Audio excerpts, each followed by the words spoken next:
Okay, well, we'd like to welcome everybody back. This is part 2 of On Which Date Was Jesus Born? Our guest is Alden Beaman. Okay, we're going to go to Alden Beaman. And Alden, maybe you could just kind of refresh people a little bit on what was discussed and what your plan is for this part 2. Okay, Mike. Well, I was going to be talking... Last time I talked about when the seventh seal opened based on the true Jubilee, Jewish Jubilee, and also based on the date that Jesus was born. And now I'm going to take all the... I've studied the last days for about over 50 years, and I'm going to take the things that I've learned and that don't have dates, and I'm going to try to set some dates to it based on this timeline that of when the seventh seal opened. And also, it's also interesting, Pharaoh Pickering and Rhonda, they figured out from Daniel when they have the dates from fall of 2027 to fall of 2034. And they also, but they set their dates based on April of 2031, which was Adamonde Amen. And I'm coming at it a whole different direction, but I'm coming up with the same conclusion as them. So that might be interesting. And then I'll kind of come into it. Now, I'm not positive that these dates are right, but it's my best guess. I'll start. The last week of Daniel, in the past, last time we showed how that the first 69 weeks had to do with the return of the Jews to build their temple up to the time of Christ's death and resurrection. And the last week or 7 days or 7 years has to do with the end times and the 7 years of tribulation when the Antichrist first makes his appearance. And I believe this will start in the fall of 2027 and go until the fall of 2034. In Revelations chapter 8, the events in Revelations chapter 8 occur at the opening of the seventh seal, after the half hour of silence is over. I think the about half hour of silence will be about 3.5 years. And then soon after that is when the seven trumpets begin to blow the seven angels begin to blow their trumpets. And I think that the fifth seal began in 19 AD, and I believe 19 AD was a true Jubilee year.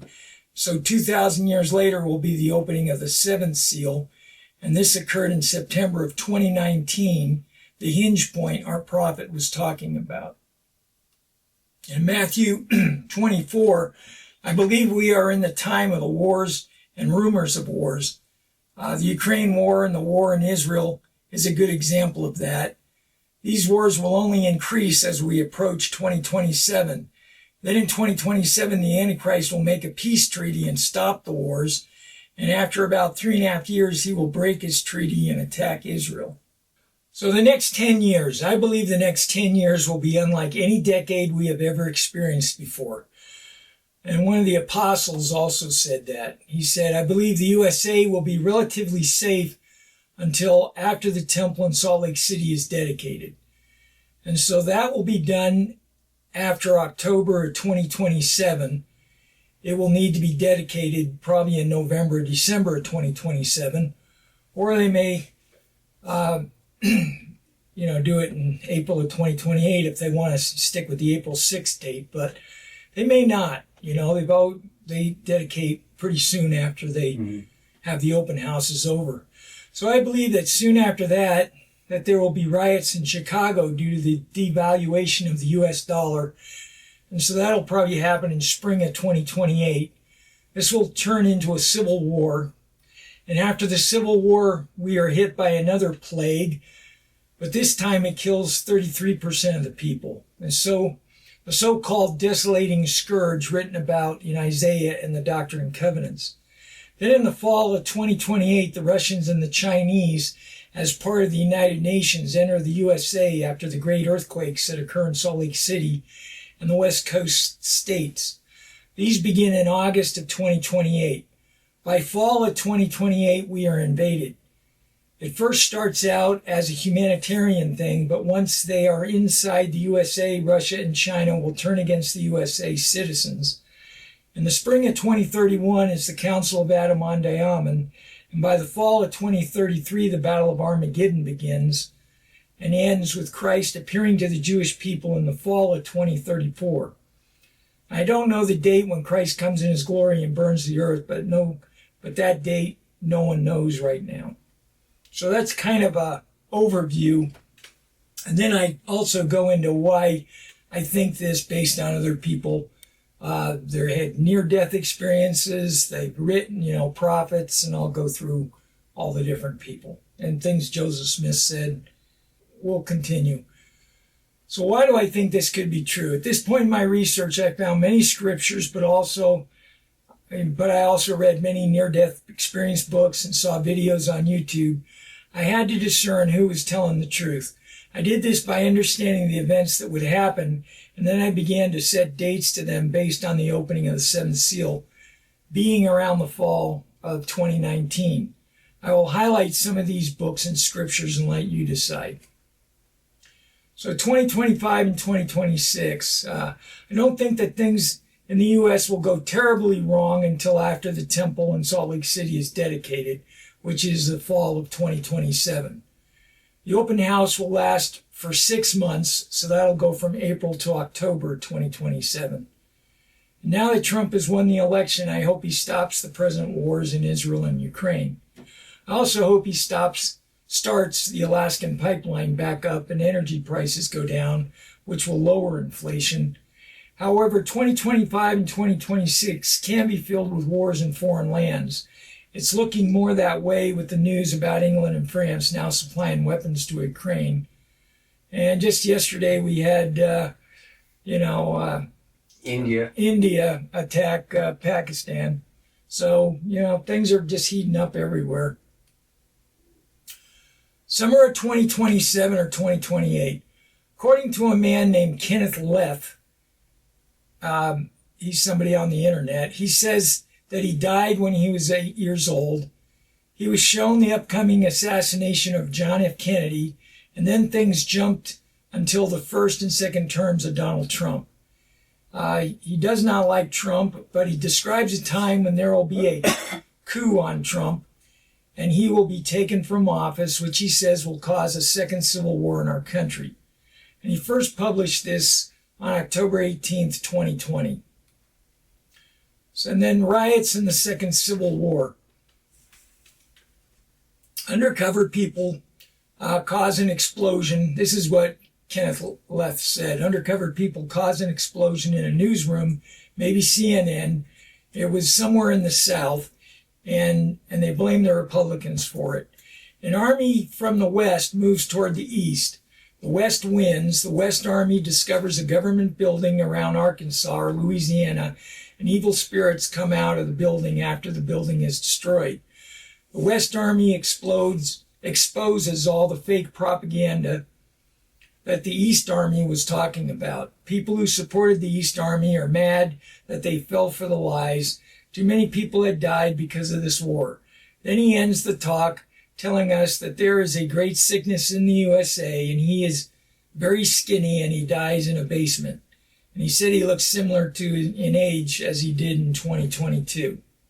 So that's showing that it's coming up sometime in the next decade or so. And then the Brethren described this war. Orson Pratt said in 1879, it will be a war of neighborhood against neighborhood, city against city, state against state. And they will go forth destroying and being destroyed, and manufacturing will in a great measure cease for a time among the American nation. Why? Because of these terrible wars. The farmers will leave their farms and they will remain uncultivated. And God tells other people the same thing, not from the LDS faith. A man, Brandon Biggs, in 2020, the man who said Trump would be shot in the right ear also saw in vision the tractors on farms left idle and abandoned. He said people would be digging up their yards to grow their own gardens. Other brethren that are of our church, Moses Thatcher, an apostle in 1882, said, I have seen the end of this nation and it is terrible. I will tell you in the name of the Lord that a secret band will sap the life of this nation. So it sounds like modern day Gadianton robbers. Joseph Smith said peace will be taken from the earth and there will be no peace only in the Rocky Mountains. This will cause many hundreds and thousands of the honest in heart to gather there, not because they would be saints, but for safety and because they would not take up a sword against their neighbor. And then brings us to the second Civil War prophecy that Joseph Smith gave. He said the next Civil War would commence in a little town now called Chicago, but at that time it would have grown to be a very large city. The cause of this great Civil War would be the depreciation of the currency of the United States. This was a second person writing of Noah Packard and A. Milton Mooser. So this was something they put in their diaries. He claimed he heard the prophet Joseph say this in a speech once and wrote it in his diary. And our church has the records in its archives. So 2028, there's a book called Through the Window of Life by Susan Freeman. And she wrote, after this second Civil War, Kenneth Lee says there is a great sickness that stops transportation. And another person, Susan Freeman, also had a near-death experience, lived and wrote a book called Through the Window of Life. And chapter 2 of her book starts with the chapter called The Strange Disease. So this is how the two kind of are coming together with what I believe they were talking about the same thing. In 2028, the chapter starts off, I think it's going to happen around 2028, but we'll see. Chapter starts off telling her story of walking to a person's house who's very sick and bringing her food in the late summer of a given year in the future. No date in her book is given. She had to walk because there was no gasoline for vehicles. She says, we hadn't been to church together in at least a year, ever since public gatherings were banned, when a strange illness gripped our town and was declared to be an epidemic. So this is why I'm thinking it's more spring of 2028 or 2029. She says she lives in Ogden, Utah, and it is very rainy in the spring of this year and the late summer as well. She said there were no crops growing in the fields. It had been too wet to plant. There was no food in the stores either. The truckers refused to drive into town with this new disease which had no cure. The news said that 2% of the population was dying from it, but she knew it was more like 30% because the level of devastation it had brought to the USA was unparalleled by anything except maybe the Black Plague in Europe in the 1300s. She said it was a virus and there were new strains of it coming out. And other people saw this as well. John Pontius is a ghostwriter for Spencer, who had a near-death experience, who wrote about it in the book Visions of Glory, and says it was a virus as well, and it attacks healthy people first. And Hector Sosa Jr., who sees visions, talks about it in his book, A Change is Coming.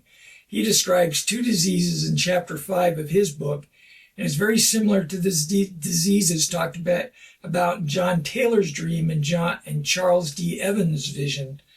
And Hector Sosa Jr.'s book also talks about financial collapses, 2 earthquakes in Utah, and one is near the Madrid fault line in the Midwest. So other people that have written about things, Sarah Monet in her book, There Is No Death, in chapter 4 of her book talks about 2 diseases as well and describes them just like Hector does. She saw commerce cease, gangs in a very cold winter, and famine right before an invasion of the USA. She gives no dates, but I place them around the fall of 2028, mainly because of the George Albert Smith prophecy. And George Albert Smith prophecy, they sometimes call it the gas prophecy or the GAS for George Albert Smith. He said in a prophecy in the early 50s that he saw World War III. He saw the invasion of the USA, and he said it would occur right between the time of a U.S. presidential election. He said between the voting and the president being sworn in, which is inaugurated, the war would start. He said that politicians would make gun ownership illegal and that the wars in Europe would continue to get worse.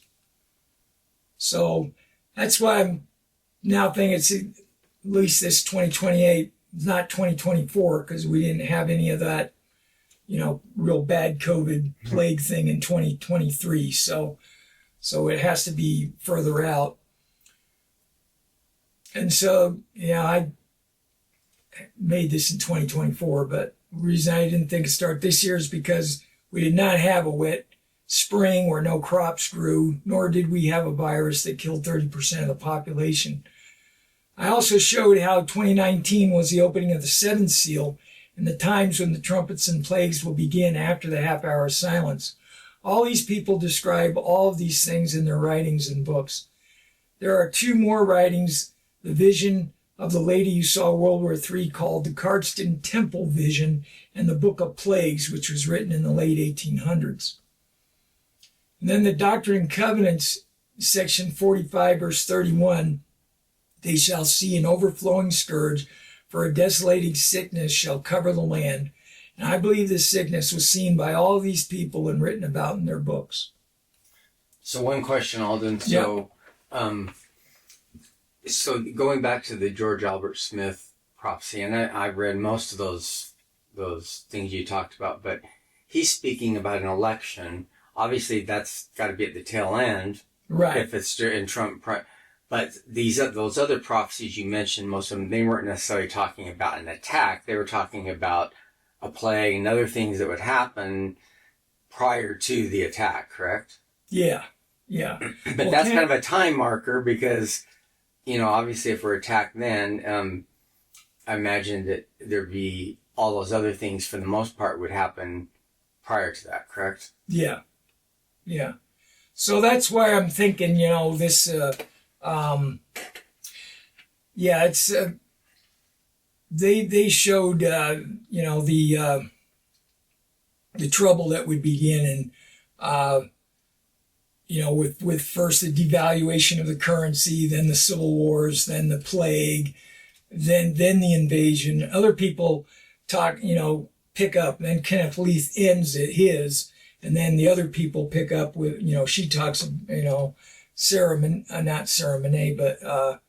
Susan Freeman talks about this time that it's a fall, it's the summer, and then it turns into the fall, and then all of a sudden an attack happens. And then I put the George Albert Smith one in there to show that, it's at least from November in the fall, because that's when we elect we go out and vote. And then, the inauguration sometime in January of the following year. So that's why I'm thinking, I really hope none of this happens, right away. So, I'd like nothing better than to be wrong on this. But, we got to be prepared. And I don't want to cause everyone to be scared and panic and all that. That's not my purpose of putting this out there. But I don't want people to be unaware, too.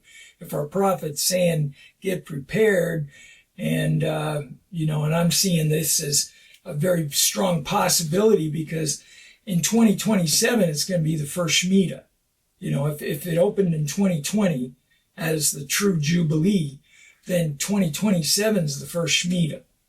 And then 2034, 7 years later, is the second Shemitah. And things happen on these Shemitahs. So I based mine on these dates, whereas Farrell Pickering did it based on when Alden Beaman would begin, and he did all those dates based, those numbers based on that. But we came to the same conclusion. So, one other thing on the George Albert Smith, remind me, I think was it a relative that recorded what his experience was with him? Yes, Okay. It was a relative that wrote it in his diary. And he said that two times that George Albert Smith said these things. And once he said it once on a stand in conference, you know, and he mentioned it to people that, you know, they needed to prepare, or he had seen a second war that was worse than World War II. So, and then with this Brennan Biggs saying this stuff is going to happen, and he's on YouTube and he's talking about, he's right in the center of the United States, and he's saying this is where they're going to cause trouble, which is goes along with where we say, you know, the Lord's going to set up, you know, have you noticed Jackson County, Missouri. He said that's also where the Lord told him that, you know, things are going to start happening in the middle of the country. So it seems like they're getting the same information. It's interesting too that it seems like when I hear him talk, and he's kind of a different guy, but he actually brings a lot of things up that we as LDS people would know and understand. It's almost like he's a Christian guy, but it seems like the things he's talking about a lot have a flavor of some of the theology of the LDS. And it's interesting also that he recently brought up that there would be a great revival in the Latter-day Saints. I don't know. Right. Yeah, I heard about that too. So, and I don't know why a person would have a reason to lie about something like that. It just seems kind of bizarre, right? He's only getting criticism from his fellow Christians, I would imagine. So, anyway. Yeah.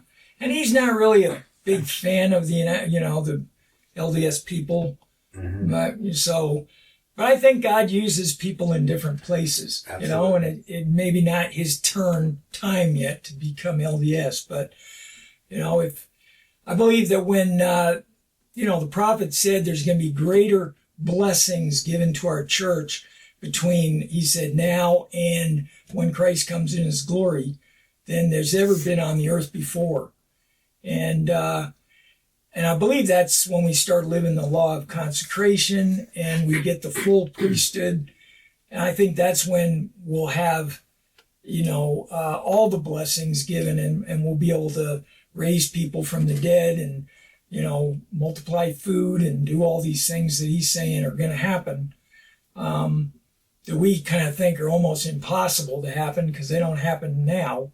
And then people are going to be, you know, they're actually lame, you know, can't walk and paralyzed. They'll be able to raise them up, and like Peter did to the man that was sitting at the side, and also there'll be great, you know, things like that happening, great blessings and great miracles that are going to take place, and I think that's something to look forward to. Especially if we got all this garbage that's going to happen, you know, we want to have something that we can get through it all. And that's mainly, you know, through our Savior and his love and his protection. So, and then the wars before the Antichrist shows up in the fall. I think, like I say, if he comes in 2034, the other reason, have you heard about how there's going to be another solar eclipse that goes across Israel in 2027?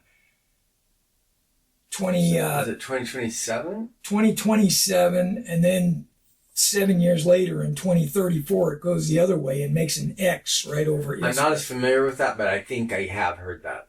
Yeah, so America made the Alpha. And then in Israel, it makes the Omega.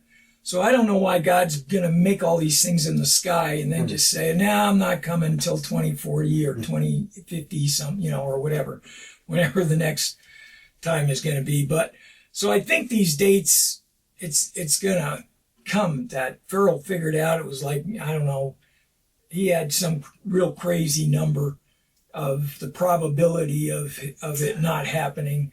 And, you know, and it was... He's really good at that. He came up with, it's an astronomical number of what it would take to not happen. Yeah.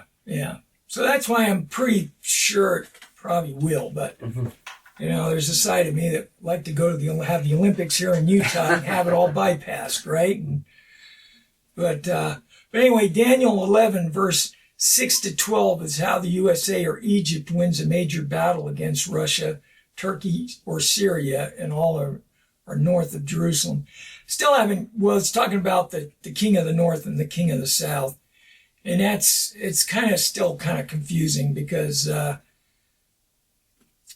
king of the north could be Russia or Syria, could be Turkey. We really don't know until this stuff really starts coming. Verse 20 is about a ruler in Russia who doesn't last very long. And then the book of Revelation and the book of Daniel and Esdras Eagle also kind of goes together. Revelation chapters 8 and 13 talk about the same things. I think they are the same events occurring, just explained in different ways. Revelation 18 is Mystery Babylon, which I believe this is the fall of New York City at the time of World War III. Daniel 11, verse 6 and onward talks about the last days, talks about a king of the north, which again is Syria or Russia, a king of the south, Egypt or USA. Or it could be Turkey too, because that's south of Russia. So, Turkey doesn't like Russia very much. And, Turkey's supplying Ukraine right now with all their drones. So, they could go at it. It's really hard to tell what exactly is going to happen. But it does talk about the king of the north and king of the south, and this is something to look into. And I believe the king of the north will be Russia or Syria. Like I said, it's mentioned again in Ezekiel 38 and 39. Also, Isaiah compares them to the Assyrians. Isaiah 10 and Isaiah 13 is about Babylon or New York. And Isaiah 18 is all about the USA or Egypt. The land shadowing with wings, North and South America, it kind of looks like a bird and with wings. And the body of the bird is Mexico and Central America. So you can kind of see a little bit of a bird there. And Egypt's a type of the USA. Isaiah chapter 19 is about Egypt. Once the ancient world power is being compared to the modern day world power, which would be America. And so that's where I get that we could be the king of the south. Alexander the Great was the world leader and the he-goat coming from the west seen by Daniel. And his kingdom is broken, and his kingdom was divided by his generals and his army. And Ptolemy took Egypt, and Egypt is south of Russia or Syria. So that's where I have that.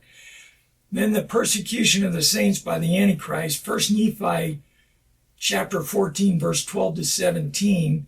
Our prophet Russell M. Nelson has said that we will live to see the events that Nephi is talking about here.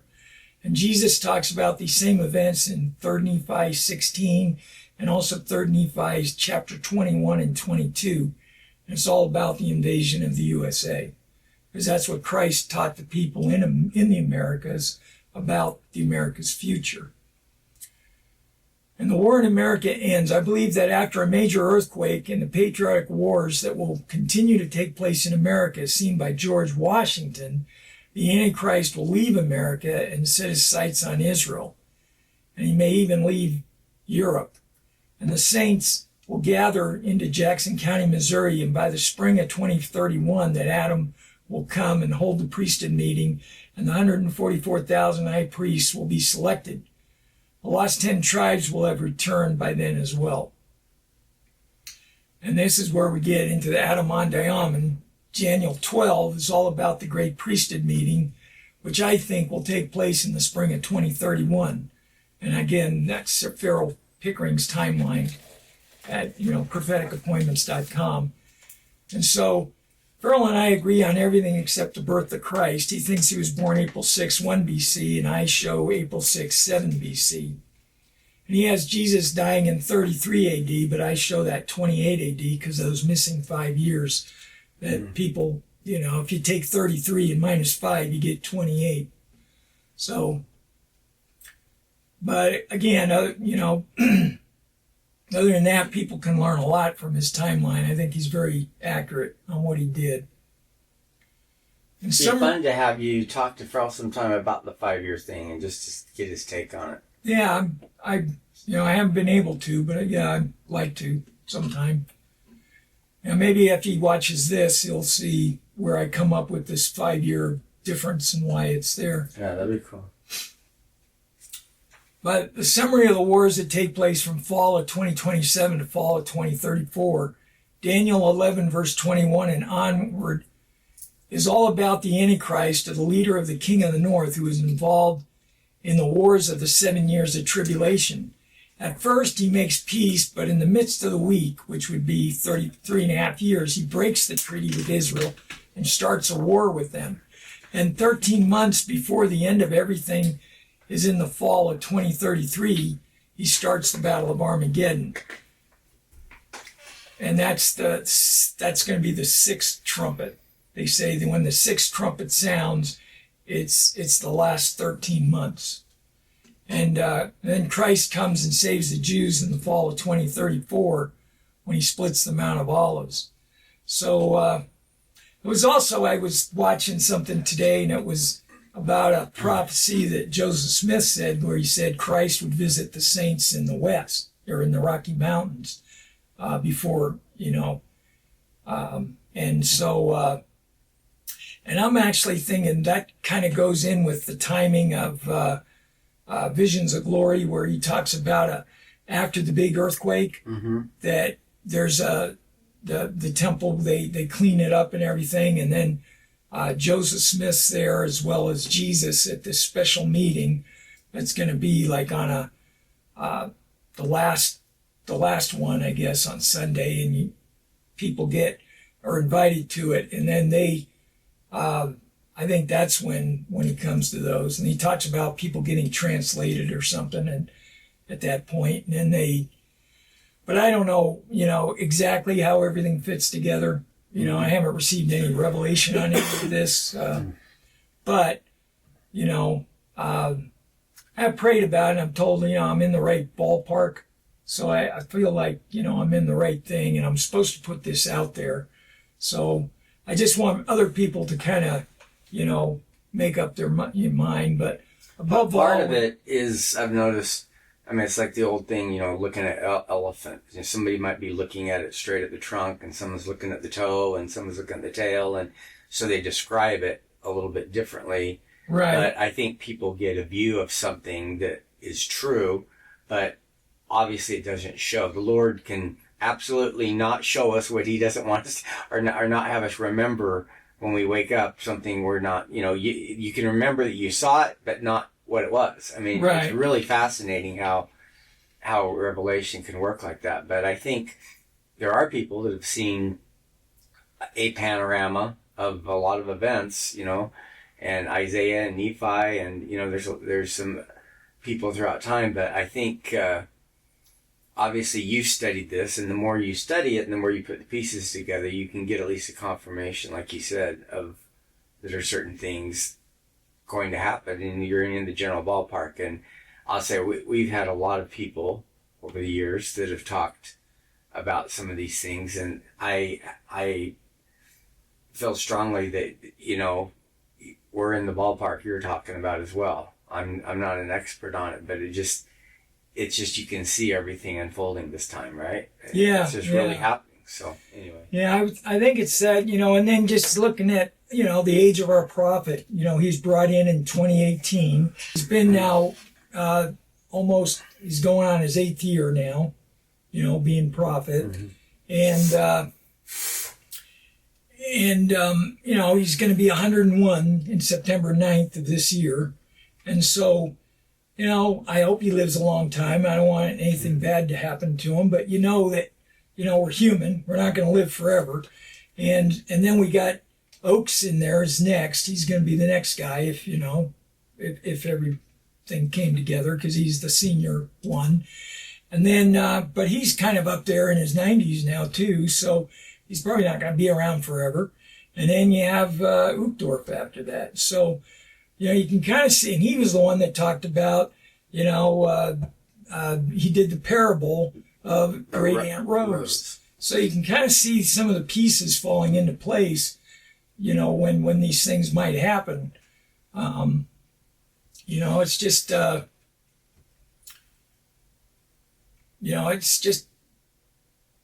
it's so, but above all, the important thing is to trust Jesus Christ himself, and hold on to that that scripture in 1 Nephi 14, verse 14, when he said the power of the Lord came down upon the saints, and they were filled with his glory, and they were sustained through it all. And he talks about, they'll be bringing them up like calves in a stall, and so the Lord's going to have a way of protecting you. If he wants you on the earth, you're going to be kept alive. And I guess if you don't, then you're going to be used on the other side, So we gotta just accept, what it's going to be, and trust Jesus. And whichever way it turns out, it turns out.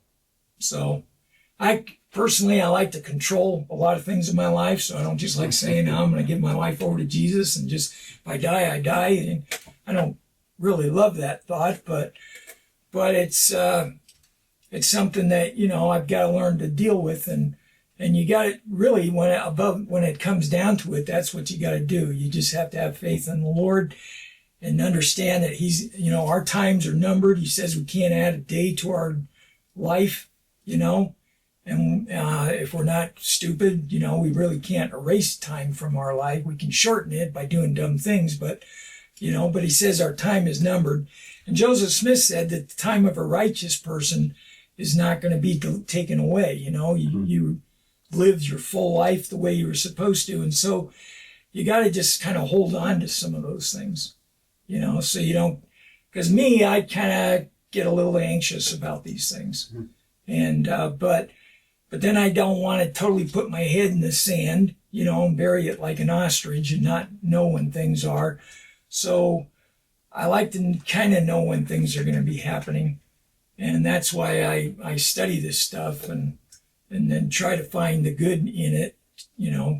I like hold on to that promise by their prophet that we'll have more blessings and more, miracles, between now and when Christ comes back, because we're going to need all the help we can get if all this stuff goes down the way it's going to go. Good point. Is there anything? I think we're done. We're on the last slide. Let's have you sum up. I really like that stained glass, by the way.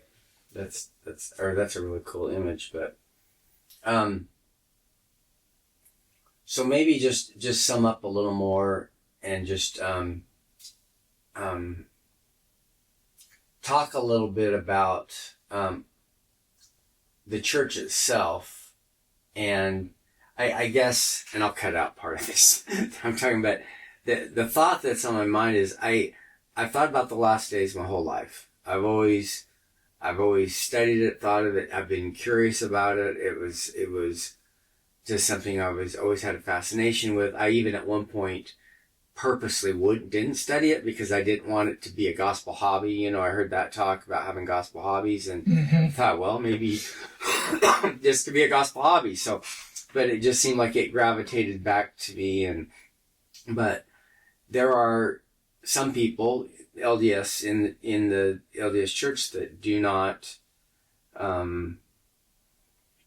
they either don't worry about it, like you said, they just don't worry about it at all. But there's many that just seem very non-interested in all the signs that are occurring. But that's not unlike what happened to the Nephites as well, correct? So maybe you could just talk a little bit about that. With the Nephites? Why is Alden Beaman so fascinated with this? And does everybody are they as fascinated as you are? No. I don't think people are as fascinated about it as I am. I started, like I said, at 11 years old. I was 11 in 1967 when they surrounded Israel. And I thought, are we at this point right now, And then my dad told me about that book to watch, or Dwayne Crowther, Prophecy Key to the Future, and how it said that saints have to have the temple built in Missouri, and Adam has to come, at the council in Adam on Diamond before Jesus and come and save the Jews. So I didn't think it was going to be right. He didn't think it was going to happen right then and there that year, because none of that had happened yet. So, but Well, and another fascinating thing, maybe talk a little bit about, is people get, I think sometimes, I think there are multiple comings of Christ. There's at least 4 that I know of concretely. You know, we have, going to the very last, there's the burning of the earth in coming in his glory, Right. when all people, all flesh will see him. And that's the prophecy that all will. But of course, before that, then there's also the one where he comes in the Mount of Olives, and it splits in 2, and it destroys the invading armies of Israel. Right. That's a separate one from the very final one. And I think some people get those confused. There's certainly one when he comes to Adam and the keys, and all the dispensation heads are there, and it's a great priesthood meeting, and and he is coming then, and then the prophecy is he will come to his temple, correct? I mean, New Jerusalem. Right. And of course... And he might come to the one in Salt Lake, too. Because he's that one that Joseph Smith said that he will come to the saints in the Rocky Mountains. Yeah. Yeah, so I'm not trying to limit him, and certainly anyone that the Lord wants to, he can come to. So, right. And those are personal visits, but at least the scriptures prophetically talk about those 4 key things. And sometimes I think they get the second coming of Christ, it gets kind of mixed together a little bit. So it's not. Right. Well, the other thing in the book of Zechariah, it talks about when Christ comes to the Jews, it's going to be it's going to be a day and a night and a day, as if it's all just a day. The sun's going to set, but it's not going to get dark that night that Christ shows up and saves the Jews. So it's going to be light, but when Christ comes in his glory, it says it's going to be darkness. It's going to be... So those are 2 separate times. They can't be the same day or the same event, because one's of light and the other one is when it gets, it's darkness. It's, The coming to Adam, what are your feelings? And you might have touched upon this in the first month. What are your feelings about who is going to be there at Adam? Well, that's a great priesthood meeting. And that's going to be, Adam's going to be, there. Of course, Christ is going to be there, and everybody's going to, and all the people that have had priesthood keys are going to be at that location. And so if they died, they're going to probably be resurrected before that time. And then they're going to be at the meeting and hand their keys all up the line, and Adam gives them then to Jesus. And that's when the Lord starts. I think that's when that last 3.5 years is going to occur, and those 2 prophets are going to be sent to Israel to go, protect the people there. And do you think that that's maybe too when the 144,000 are sent out? Well, they have to happen before that, because their 144,000 is, it's also more of a 6 seal event. And so a lot of those people have already been, So you think the 144,000, that's part of what's the missionary work that's already happened? Yeah. Well, there are people in Joseph Smith's time that told they were part of the 144,000 for Ephraim. And so, and they died long ago, but they're going to get resurrected and be there. Now, the other, it's the 144,000 are also have to do, with the 10 tribes that are lost, and they have to come back. And I believe they come back right around the time that we're invaded. And they help out a little bit? Yeah, well, it talks about them, all their enemies, that people go against them, that they don't do very well against the 144,000. So that could be the invading armies, Russia, China, that's in the United States. And when they show up, they're going to decide to get out of here. Or we could have that second big earthquake in the Madrid fault line area, and that gets rid of them. And then they want to go back to their own home, and see that everybody's okay there, rather than just, keep conquering us, So I don't know. It's going to be an interesting time about how it all exactly goes down. But so in all, and I'm showing this last slide here, I think that's great. Trust Jesus Christ. we live in times when, it's been described as perilous, and there's a lot of fear, and it's easy. I admit myself, just you can get a lot of fear and get off kilter, and it's hard. It's a challenge to keep that out and to always have that trust. But I think there's great power that can come from that, and I appreciate you sharing these. Any last words before we go, or?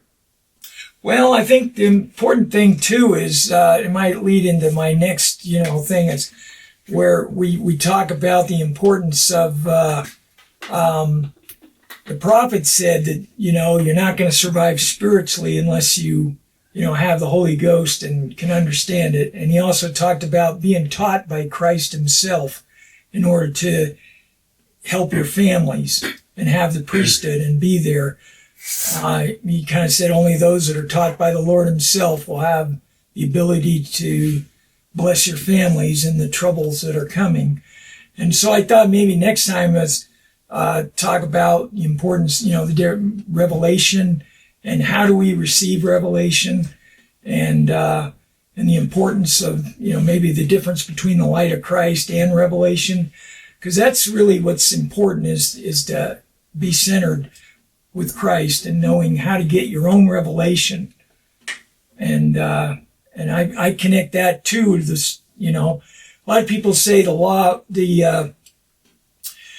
you've always heard that, the iron rod is the word of God, and we always just think of our scriptures. Mm-hmm. Well, I think of that as that's true for, just the scripture part, but the scriptures are written, people's lives of prophets that they've written down about their lives and their dealings with Christ, and receiving, revelation, and then writing it down how their life went.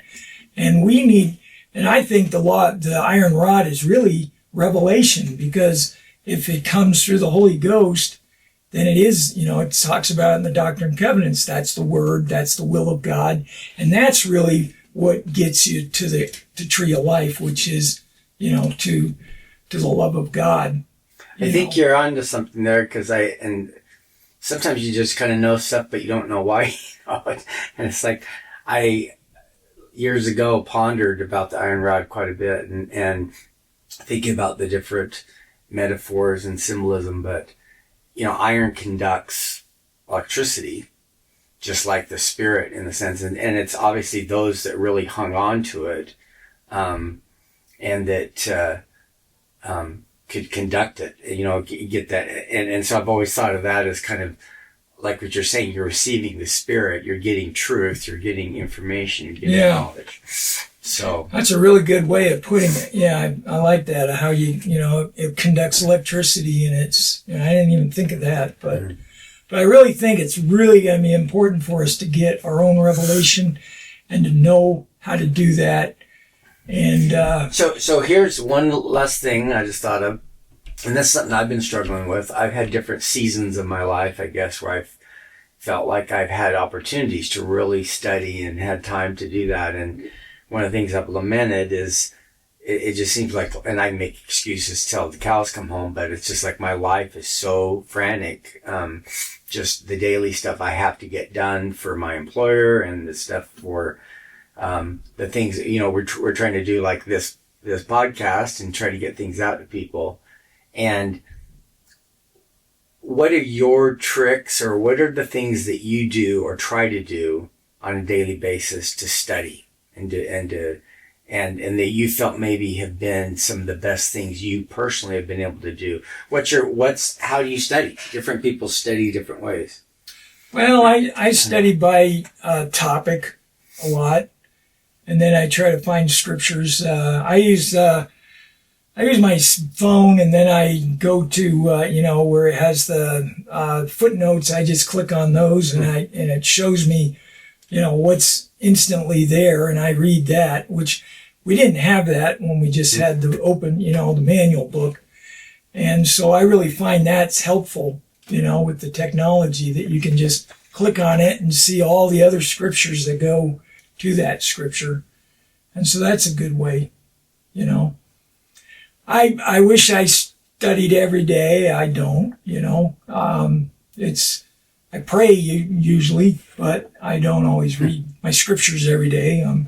But I think the main thing is to try your best and to do what you can, and to take time to do it. You know, I've always been a student of scriptures, and I've read lots of, you know, Apocrypha, other books, Dead Sea Scrolls. You know, early church writings of, you know, so I try to understand a lot of things. I try to do what the Doctrine and Covenants says, you know, to study a lot of different subjects about science and you know, all history and all the things that you're supposed to do. Yeah.